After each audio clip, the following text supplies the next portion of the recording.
Hi and welcome to this live currency strength indicator table video with me, John, on this Wednesday the 3rd of May. Here you can see we have our two tables in front of us. We have two types of tables. We have the trend traders table and the day traders table. These are the same studies but just highlighting different time frames to us. Now the tables auto update every 5 minutes 24/7, meaning our members can see how the market stands right now in real time. Now yesterday when we looked at the tables, we were looking for some kind of confluence. We were looking for a signal to come through, and we got that signal in the form of CAD Swiss and Swiss yen. Now I've actually taken a position on CAD Swiss short, which I've actually just profited on, so I will go and take you through CAD Swiss just to kind of show you the pre-signal, the confirmed signal, and what I did to take a position there. However, Swiss yen is topping the table, so we've got Swiss yen as the top of the trend traders.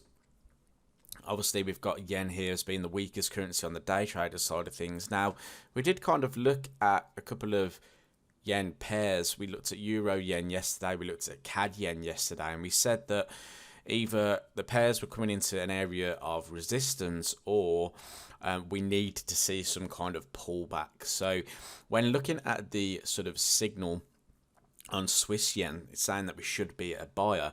Now I've got Swiss yen here on the right hand side here. I'm on the daily time frame, and we've actually recently broken into some fresh highs. So the fresh high is this 154 level.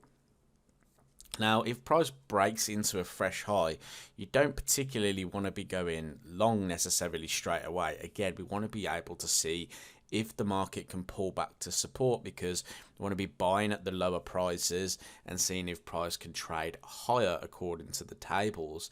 So looking at this right now, obviously we've broken through key areas of structure recently. We've broken through the 147 spot 50, the 148 spot 50 as well. If I just zoom out a little bit, you can see we've taken out the 151 spot 50 high, which was an area of interest for us when we were talking about getting long down at the 144.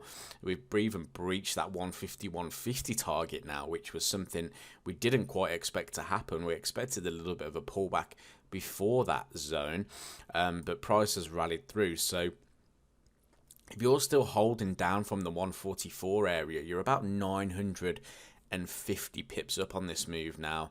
It's pulled back a little bit, obviously about 850 if you did get in around these lows when we did talk about getting long.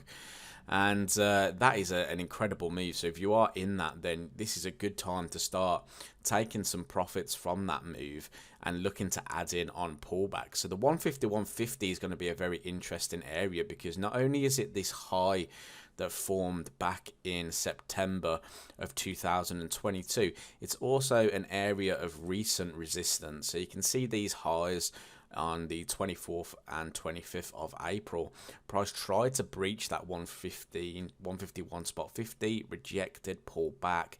Now we traded through. So the one thing I'll be looking for is a move back down. So if I go down into the 4-hour time frame here, what I'll be looking for in particular is for price to trade back down into this 151 spot 50 zone.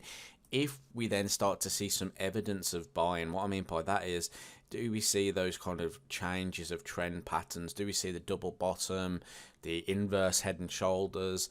Anything to there to suggest to me that buyers are coming back in, that would be a sign of potential further upside. And I'd look to target back at the previous swing highs. Okay, so that's something we need to be aware of. Daily candle yesterday was bearish, so I am expecting price to pull back.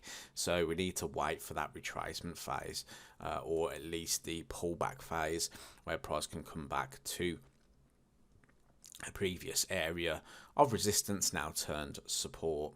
Now I did say we'll talk about CAD Swiss. CAD Swiss gave us the signal. So when in yesterday's video, all we had to go with was the yen, and we spoke about needing to see CAD either come to leave the trend trader side of the table, come to the strong side so that we could be a buyer of CAD yen again, or we needed to see something else happen. And what we've seen instead is the fact that the Swiss franc was featured as the second strongest currency, but at the time at 9 AM it was on the weak side of the table. Okay, so what we've seen instead is the Swiss franc move from W2, and then this morning it was at S1. So all I've done is I've looked at the table this morning, I've headed over to CAD Swiss, and I've looked to see if there was an opportunity for me to get short. Okay, so what I did was I was down on the hourly time frame. The reason I was down on the hourly time frame was because actually price came up into an area of resistance yesterday, but there was no confirmed signal, and instead I didn't get involved at this point because, like I said, no confirmed signal, no reason for me to get involved with the trade. Unfortunately though, price did drop aggressively after the fact. You can see price moved quite significantly to the downside. So we had the signal around about here. Okay, so when I looked at the tables this morning, when I logged into charlesclifton.co.uk, went to the live currency strength indicator tables, that's where price was about. Okay, so I have immediately gone short. The reason why I've immediately gone short is because I can see that there's momentum to the downside. We're starting to trade down overnight, and we kind of pull back into previous lows. So I've gone short here, okay? Price has moved down. I've managed to take first profits off because we've moved quite aggressively to the downside. My overall target is down towards this 0.65 handle. Now I'm going to show you why that is my overall target, because if I zoom out here, you can see it's this area here. So my actual target is just at these opens and closes, which is the 0.6505. Which will net me around about 40 pips. Yeah, so around about 40 pips it'll net me. I've already banked 20 pips, which is basically this area down through here. You can see we've developed this almost like head and shoulders pattern down at this level. So you can see that there. We've got the head, left shoulder, right shoulder. So that sort of area there where price found support originally, I took some profits off there, okay, and I've left the rest of the trade to run. My stops are now at break even, and I'm looking to see if price will continue to trade lower down towards this 0.65 handle in line with the tables. Now, I would love to have been in up here, obviously, but sometimes we're not going to be able to catch that type of move. Okay, so this one is a little bit more of an aggressive move. I'd say it's more of a day trading type of move, because I'm not expecting hundreds of pips here. I'm only expecting a short amount of pips. So like I said, I've banked 20, looking to capitalize on a 40 pip move to the downside here as well. So I placed 2 trades. Net overall could net me around about 60 pips. Obviously, you've seen from Swiss yen, you know, that we could have been down in at the 144 when we spoke about it, and that's like a 900 pip gain. So there's the difference between the type of trading styles there, and I think what you have to do is analyze where the market is. Now, why have I gone for that short term? Like I said, we're approaching 0.65. That is the major low. So we go to the daily time frame. That is the major low. If I was to zoom out, there is nothing left. Okay, nothing to the left hand side. We've only got this low here. The previous low was around about this 66.25, where I actually talked about price bouncing and moving higher, but instead we came into 0.68, found resistance. Price has traded through that, retested it, and continued to the downside. So yes, we got the confirmed signal early this morning. However, it was a little bit of a sort of aggressive signal to get involved with. I've got involved with it, hoping to capitalize on that move down there.